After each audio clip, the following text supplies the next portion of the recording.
All right, time to get your popcorn ready because on this day in 1953, the first major 3D motion picture is released in color. One America's Cameron Kramer explains why the technology was so revolutionary and what significance the House of Wax had on modern 3D films.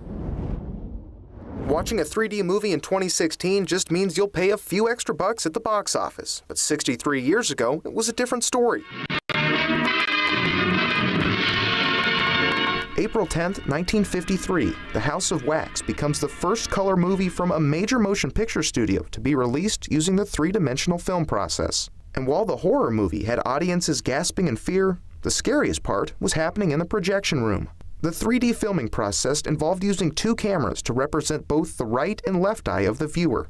The images of the two cameras were then projected simultaneously onto the screen. But therein lies the difficulty. The key word is simultaneous. If the two prints fell out of sync, even for a single frame, the movie became virtually unwatchable. As such, if one print had to be repaired, the other had to undergo the same changes, exactly as its counterpart.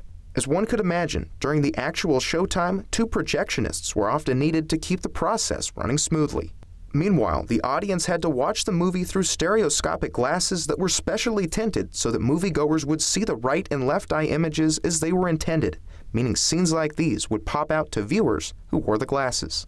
While the glasses are still a fixture for three-dimensional movies today, the 1950s 3D boom only lasted around a year due to the poor quality of films produced.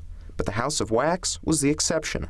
The movie grossed $4.3 million, which was considered impressive by 1953 standards. It launched the careers of Vincent Price and Charles Baczynski, who would change his last name to Bronson and go on to be credited in 163 productions.